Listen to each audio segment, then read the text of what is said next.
Tal vez permití una sorpresa por el hecho de que él apareció a las 3 de la tarde sin previo aviso. Tocó a mi puerta muy suavemente para un hombre de su estatura, corpulento como él era, hombros anchos y unos grandes nudillos peludos. Cuando le pregunté en qué podía ayudarle, él metió su mano en el bolsillo de ese abrigo, sacó un sobre y me lo ofreció. ¿Quién usaría un abrigo en agosto? Tomé el sobre.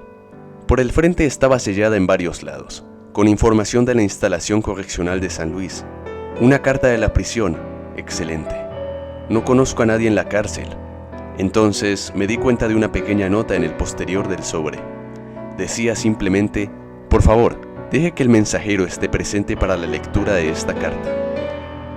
Levanté la vista hacia el hombre que miraba por encima de mí en el porche. A pesar de ser grande, no parecía amenazante. En todo caso, su ligera sonrisa me hizo pensar que podría ser bastante amigable. Le pregunté si tenía alguna idea sobre el contenido de esa carta o por qué su presencia era necesaria para poder leerla, pero el hombre alto se encogió de hombros e hizo un gesto hacia el vestíbulo. Asentí con la cabeza y le invité a pasar. En la cocina, los dos nos sentamos uno frente al otro en la mesa. Le ofrecí un poco de café, pero él lo rechazó en silencio. Mirando hacia él por última vez, pelé el sobre y de él saqué una carta de 10 páginas, escrita a puño y letra apresuradamente en papel amarillo rayado. La carta comenzaba así. Usted no me conoce. Es probable que nunca lo haga. Mi vida peligra en el centro correccional de San Luis. Me encerraron por el asesinato de mi esposa y mis 2 hijos. Lionel tenía solo 3, Macy apenas 6 meses. Yo los amaba más que a nada y aún así los maté. Debo admitirlo para empezar. Me odio por ello mientras me pudro en mi celda, torturado por las imágenes de la sangre que goteaba de mis nudillos. Déjame contarte mi historia. Miré de nuevo hacia el hombre alto, con el disgusto escrito en mi cara. Su calma seguía intacta, la sonrisa suave que no se retiraba mientras me miraba. Me levanté por un vaso de agua, luego regresé a la carta. El autor de la carta, cuyo nombre me enteré era Fitz Willard, había sido encarcelado hacía 2 semanas y había comenzado a trabajar en su carta tan pronto como consiguió papel y lápiz. Él nunca explicó cómo consiguió mi dirección o por qué me eligió a mí para compartir su historia, pero la historia fue brutal. Fitz Willard afirmó que había sido maldecido. Su primera idea fue que sufría de esquizofrenia, pero explicó que había sido estudiado y habían concluido que ese no era el caso. Insistió en que un espíritu demoníaco estaba unido a él. El espíritu se burlaba de él, torturándole a cada momento. Le susurraba todos sus errores al oído mientras él trataba de dormir. Aparecía en su reflejo mientras él pasaba cerca de un espejo. El demonio estaba constantemente sugiriendo crueldades y llenar el cerebro de Fitz con inseguridades y fobias e ideas siniestras. Día a día, la vida de Fitz se acribillaba por sus comentarios, la fragilidad carnal y la libertad de derramar sangre. Encuentros de trabajo fueron arruinados por el chirrido de ese demonio. El espíritu susurraba sin cesar cosas desagradables sobre cada persona que Fitz conocía o veía en la calle. Lo peor, sin embargo, era lo que el demonio comentaba de la familia de Fitz. Llamó a la esposa de Fitz una puta. Llamó a sus hijos bastardos ingratos. El demonio dijo a Fitz que su familia no lo apreciaba, que su esposa lo engañaba, que sus hijos no soportaban estar cerca de él, que Fitz nunca podría traer suficiente para mantenerlos, que su casa era una posilga, que sus ropas eran harapos, que todo lo que Fitz había conseguido en su vida era una pésima broma, en el mejor de los casos. En 10 páginas, Fitzwillard contó la locura que cruzaba por su psique, las pesadillas que lo atormentaban y despertaban decenas de veces por la noche. El demonio hacía parpadear las bombillas cada que Fitz caminaba por debajo de ellas. Transformó el color del agua en la bañera a rojo carmesí, el color de la sangre. Las moscas se amontonaban en los espejos y las sugerencias del demonio se hicieron más y más violentas. Se convirtieron en órdenes, amenazas incluso. Hasta que, un día, Fitz se derrumbó. Destrozó los cráneos de sus hijos con sus puños, antes de estrangular a su esposa con tanta fuerza que se fracturó las vértebras del cuello antes de finalmente asfixiarse. Así fue como terminó la primera carta. El hombre alto se levantó y asintió con la cabeza a mí en silencio, y luego me lo llevé a la puerta principal. No hace falta decir que estaba conmovido. ¿Por qué alguien decidiría compartir una historia tan terrible conmigo? Día 2.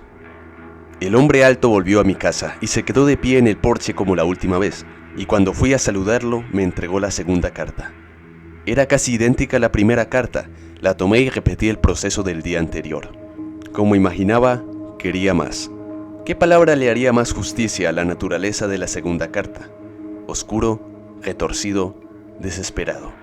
El papel amarillo estaba plagado de dibujos, figuras tristes acurrucadas en los rincones y pequeños cuerpos extendidos en piscinas de color gris. Manchas de grafito junto a los pequeños garabatos asemejando sombras.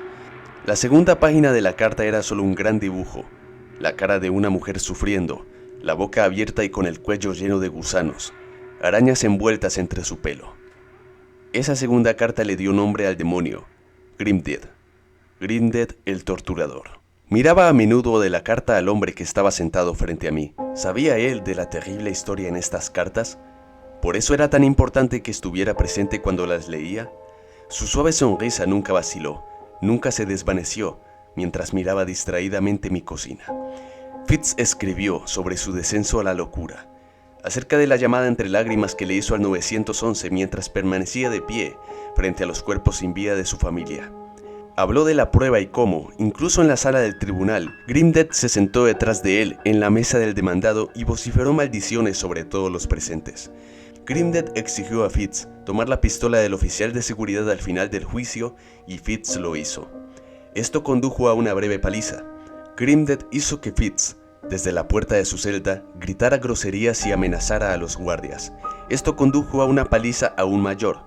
Grimdead le dijo a Fitz que le escupiera al juez al día siguiente, en el juicio, y tan abatida como la pobre conciencia de Fitz estaba, por la influencia constante del demonio, que lo hizo. La carta terminaba con otro dibujo, esta vez de toda la sala del tribunal, sembrado de abogados tumbados y con el juez colgando encima de su puesto. Día 3. Al tercer día yo estaba sentado en la escalera inferior, junto a la puerta de mi casa, a la espera de la tercera carta. Justo a tiempo, el mensajero llegó y sin dar palabra le pedí que pasara. Dejó la tercera carta sobre la mesa de la cocina y se sentó. Su sonrisa era más amplia de lo habitual. Me di cuenta por su ansioso comportamiento que esta debía ser la última carta. Pelé el sobre y me senté con un café humeante a leer. En su tercera carta, Fitz habló de sus días en la cárcel, sobre cómo incluso en su encarcelamiento, Grimdead el torturador lo perseguía. Describió lo lento que fue el proceso de pena de muerte, cómo podría llegar a morir de viejo en su celda mucho antes de que se estableciera la fecha. Su caligrafía se convirtió en un garabato apenas legible. Su escritura era frenética. Él estaba como una rata, atrapado en una jaula. Se afligió constantemente por las reflexiones crueles de Grimdead. La cordura de Fitz tenía mucho de haberse ido. Él garabateó las paredes de su celda con sus propias uñas. Tiraba heces a los barrotes. Fitz escribió que estaba pensando en romperse los tímpanos con una puntilla o cualquier trozo de metal lo bastante delgado para entrar en sus orejas, con la esperanza de ensordecerse y así escapar a los murmullos de Grimdead. Las páginas amarillas tenían manchas de lo que creo podrían haber sido lágrimas de Fitz. Luego, en la última página, vi una chispa de esperanza, como si todo se hubiese detenido. Recuperó la compostura, su letra volvió a ser limpia y clara. Las últimas líneas decían: Grimdead se ha aburrido de mí. Estar encerrado aquí no le permite hacer mucho mal, cosas dignas de él. Me dijo cómo terminar con la maldición. Bueno, no, realmente la maldición nunca termina. Es por esto que estoy escribiéndole a usted, para pasar la voluntad de Grimned a su próxima víctima. Pero ya que todavía me queda un vestigio de humanidad, voy a por lo menos hacerle saber cómo se hace. Haces que alguien contraiga la maldición de Grimned de la misma manera que yo lo hice, invitándolo a su casa 3 veces. Mi corazón se congeló.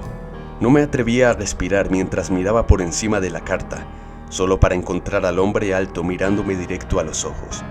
Sus ojos eran de un negro vacío y sin fondo. Su cruel sonrisa era más amplia que nunca. La luz de la letra en el fuego. Grimned exigió.